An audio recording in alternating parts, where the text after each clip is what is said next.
le magazine des jeunes entreprises à Taïwan, Graines de Business.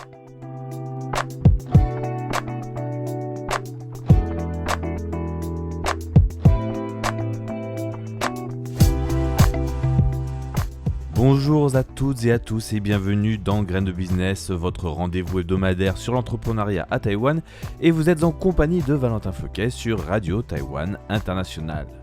Je vous rappelle que dans cette émission, nous nous entretenons parfois avec des acteurs du monde de l'entreprise à Taïwan, étrangers, français ou même taïwanais, et outre les entrepreneurs, aussi des structures aidant à l'entrepreneuriat et parlons plus généralement aussi des startups et de leur évolution.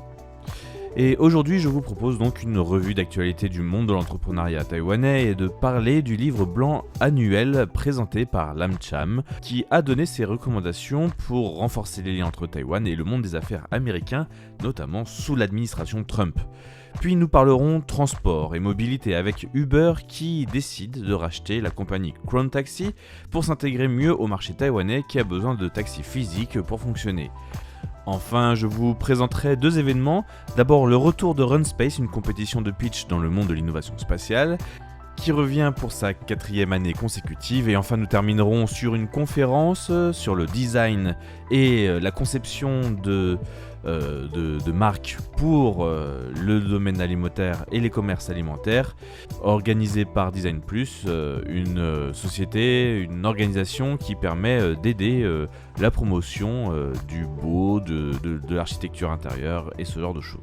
Voilà pour cette revue, nous commençons tout de suite.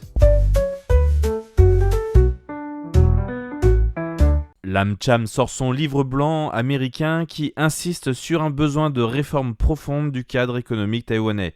La Chambre de commerce américaine à Taïwan, l'AmCham, vient de publier son livre blanc 2025, un document stratégique élaboré avec les contributions de plus de 100 entreprises membres, regroupant 95 recommandations concrètes pour moderniser l'environnement réglementaire, renforcer la résilience nationale et consolider les liens économiques avec les États-Unis. Mais ce qui frappe dans cette édition, ce n'est pas seulement la qualité des propositions qui sont nombreuses et qui rappellent surtout celles de l'année dernière. Il faut rappeler que c'est le retard dans l'exécution et dans l'application et l'adaptation du gouvernement par rapport aux recommandations de 2024. Il y en avait en tout 97 et seules 9 ont été entièrement prises en compte et mises en œuvre depuis à Taïwan. Le reste demeure partiellement traité ou à l'arrêt, mais il faut rappeler que le contexte politique n'aide pas, le gouvernement étant partiellement limité dans sa prise de décision avec un parlement opposé majoritairement aux initiatives du gouvernement. Parmi les demandes clés et les plus urgentes selon les acteurs américains du monde de l'entreprise, Taïwan nécessite un cadre réglementaire plus transparent et prévisible, avec des consultations publiques respectant les 60 jours légaux, une meilleure accessibilité linguistique des textes officiels et surtout une centralisation numérique de la politique publique pour en finir avec les chevauchements ministériels et surtout les désaccords ministériels. Cela peut arriver très régulièrement au final, surtout à des échelles nationales. Côté résilience, l'AmCham salue la création de comités présidentiels sur le climat, la santé publique et la défense, mais elle alerte sur les disparités d'application entre les ministères. Dans des domaines comme l'énergie, les télécommunications ou la santé, les goulets d'étranglement sont encore nombreux. Enfin, le livre blanc appelle à une stratégie nationale ambitieuse pour attirer et retenir les talents internationaux en réformant les politiques de visa et en valorisant les compétences étrangères. Et bien sûr, quand on parle de valorisation des compétences étrangères, ce sont donner des salaires à hauteur de la compétition étrangère, car souvent à Taïwan, même pour des postes pour étrangers, les revenus sont moindres. C'est donc un message clair de l'AmCham. Si Taïwan veut continuer à séduire les investisseurs et les talents américains, mais plus largement ceux venant de l'étranger, Taïwan aura besoin de beaucoup plus que des annonces de façade. Et en effet, une exécution fluide, coordonnée et crédible sera le minimum requis pour renforcer l'attractivité de l'île, notamment pour les investissements étrangers. Uber fait l'acquisition d'une société de taxi. Est-ce qu'à Taïwan, l'entreprise serait en train de revisiter le modèle qui a fait sa popularité et dont un verbe en est sorti, l'uberisation, c'est ce dont on parle maintenant. Le 9 juin dernier, Uber a annoncé un tournant majeur dans sa stratégie taïwanaise, l'acquisition de Crown Taxi, un acteur historique du secteur local.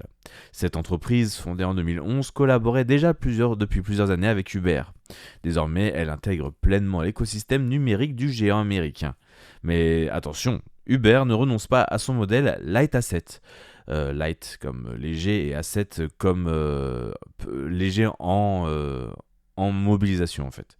L'entreprise ne devient pas gestionnaire de flotte, elle adapte simplement sa stratégie à un contexte local où l'intégration avec les opérateurs existants devient un levier de croissance. Pour les chauffeurs de Crown, c'est la promesse d'un accès facilité à la technologie Uber. Pour les usagers, l'assurance d'un service plus fluide, notamment dans les zones mal desservies par les transports publics ou parfois moins intéressant pour les chauffeurs Uber particuliers. Et pour l'État taïwanais, un signal de bonne volonté. Uber ne cherche pas à disrupter le marché, mais à collaborer dans une logique de complémentarité. Margarita Pecker, directrice générale d'Uber Taïwan, parle d'une étape logique. Le montant de l'acquisition n'a pas été communiqué, mais les analystes évoquent des dizaines de millions d'euros pour une opération qui pourrait faire école dans d'autres régions du monde si cela prouve être un concept efficace. Quatrième édition du concours RunSpace. Organisé par l'agence de développement industriel du ministère de l'économie taïwanais, cette compétition internationale dédiée à l'innovation spatiale prend une nouvelle ampleur cette année avec plus de 200 candidats issus de 10 pays attendus. Le mot d'ordre, le slogan cette année, oser penser autrement à l'avenir spatial. D'ailleurs, dans cette compétition, il y a 3 catégories qui sont proposées. La technique pour les projets technologiques concrets, la créativité avec un projet centré sur l'innovation d'usage, quelque chose de nouveau qui puisse vraiment révolutionner le monde spatial. Enfin, le côté entreprise, où les participants répondent à une problématique posée par Hex20, une start-up indienne de la tech spatiale. Alors, quels sont les thèmes possibles sur cette compétition? Il y a les satellites de communication, la cybersécurité orbitale, les capteurs, la gravité zéro, le droit spatial, l'agriculture dans l'espace. Rien que ça, cela fait déjà beaucoup de domaines dans lesquels il peut encore y avoir beaucoup d'innovation. Et les prix ne sont pas symboliques. 300 000 $ taïwanais, soit environ 8 000 euros, pour l'équipe gagnante de la catégorie pratique, plus des primes secondaires dans les autres catégories. À noter aussi un tirage au sort pour un iPad Air 6 pour les participants inscrits avant le 6 juin. Alors, ce concours va bien au-delà de l'enjeu financier, il incarne surtout un message fort. L'innovation spatiale n'est plus réservée aux grandes agences nationales, elle devient un véritable terrain d'expérimentation entrepreneuriale, accessible, interdisciplinaire et ouvert à la jeunesse mondiale. Pour en savoir plus, vous pouvez aller sur l'article de l'émission de la radio. Je vous ai mis en lien le site sur lequel vous pouvez vous inscrire, qui a été partagé notamment par Startup Taipei.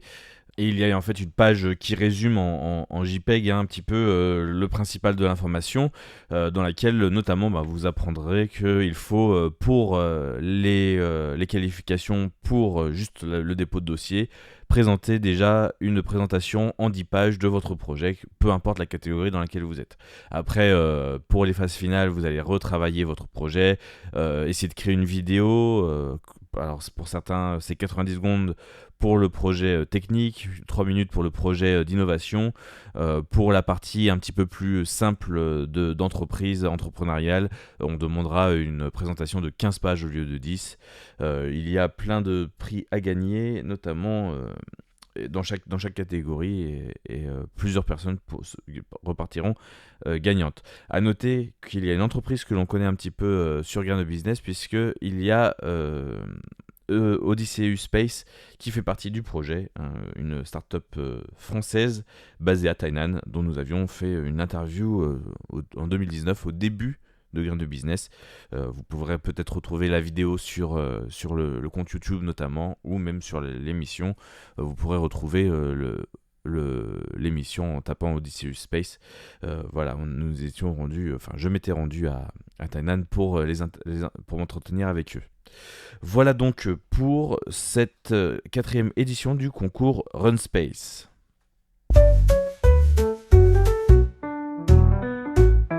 Enfin, on va terminer sur une information un peu plus simple, un peu plus légère, puisqu'il y a une conférence sur la création d'une marque dans l'objectif de créer une chaîne dans le monde de l'alimentaire à Taïwan, qui est organisée par le collectif, le média Design Plus.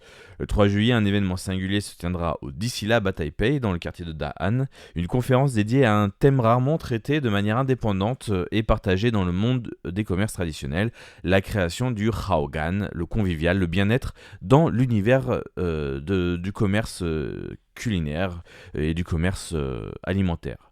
On peut l'interpréter comme comment une marque alimentaire peut-elle provoquer un attachement émotionnel durable à sa marque, une des forces notables de grandes marques américaines, avec en tête de proue des marques Apple pour l'électronique par exemple, ou encore Starbucks quand on reste dans l'alimentaire et bien sûr dans le café. Alors l'idée est simple mais puissante. Dans un marché saturé de bons produits, ce n'est plus la qualité qui distingue la qualité du produit qui distingue une marque d'une autre, c'est la manière dont on raconte l'histoire de son entreprise, de sa marque, l'identité générale de l'entreprise que l'on vous présente. Les choses, je ne sais pas si vous vous en rendez compte, mais récemment, en fait, de plus en plus, on voit que le design intérieur, l'architecture intérieure des boutiques, tout ça est beaucoup plus pris en compte qu'auparavant, et on passe, par exemple pour les restaurants de petit-déj taïwanais, les nouveaux restaurants maintenant font vraiment un effort sur l'agencement de la salle, le confort, les sièges, etc. C'est plus des sièges en plastique avec des trucs pas chers disponible comme ça. Maintenant, c'est vraiment un vrai concept avec l'idée de devoir accueillir les gens de manière décente.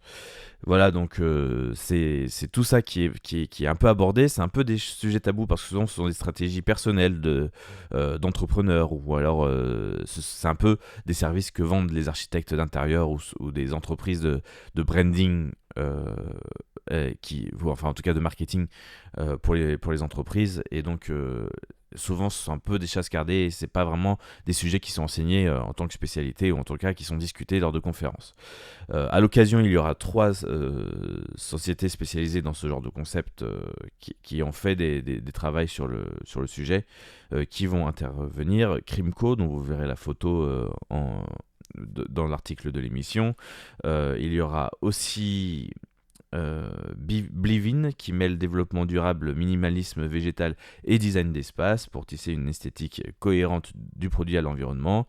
Ensuite, vous aurez Yenju, qui s'attache à exprimer une identité poétique forte avec une approche centrée sur la narration et l'émotion sensorielle du quotidien. Donc voilà, ce rendez-vous va être très intéressant. Il aura lieu le 3 juillet prochain de 19h à 21h au DC Lab. Le prix, c'est une entrée, ça reste du business to business, donc ça va être $600 taïwanais pour toute personne qui veut s'inscrire à cette conférence. Bien sûr, tout est en mandarin, malheureusement pour ceux qui ne sont pas sinophones.